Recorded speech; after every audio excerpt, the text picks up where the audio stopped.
from here now. He could look to go to his knees and go on top of you, so just kind of like bully your way up on top. I do an old school. Right. Yeah. When he switches and then he takes me over. He could try to like dive under me and start getting this type of a game going. You know, I don't want to like do a whole lesson on half guard from his position. I just want to let you know that this is something to be aware of. And once he gets a deep whizzer, it's like you better start to get to work because he's going to start to attack you. Okay. So the first concern that I have is I don't like this tight connection that he's got to my chest.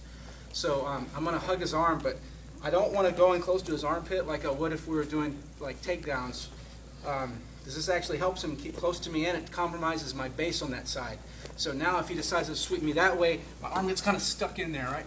So the first thing I want to do is I'm going to kind of back off of him a little bit, and I'm going to, instead of hug his armpit, I'm going to go for his thigh, his bottom leg with my hand, and I start to just put my shoulder down. This is kind of, yeah, you're not going to be able to see from that side.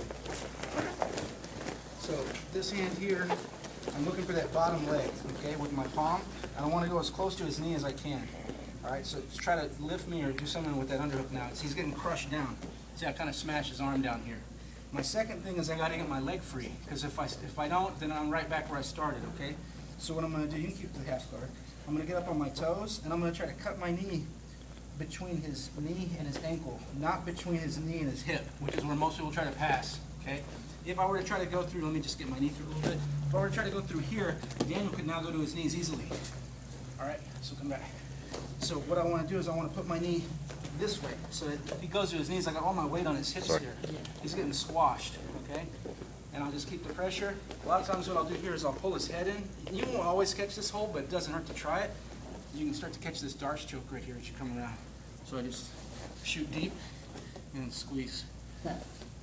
Even if you don't catch the Darce, you're passing the half guard and you're taking him out of his comfort zone. If you land in the position again, he's not going to be so happy to hug you, you know what I mean? So it makes it a little bit easier for you to get past. So he's underhooked me. I'm backing off. I'm hugging for that spot right there, and I'm putting some shoulder pressure down, okay? I use this hand on the ground for balance, okay? I don't have to hug his neck or anything. Just keep my balance. I'm going to get up on my toes. The reason I do that is it creates space for me to get my knee where I like it. If I just try to, I'd say I'm very heavy on my knee right now. I got to take weight off of it. As I do, I'm putting more pressure on his shoulder also. You see that? There's a space. My knee cuts through, and I just kind of lay down on his hips and then stretch my leg, and I'm past the half guard.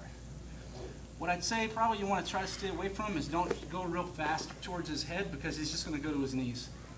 So you're going to be tempted to, because you just got those legs free. But if I go to the head, you just end up kind of like where Daniel goes, yeah, and you didn't really like make yourself real advantageous.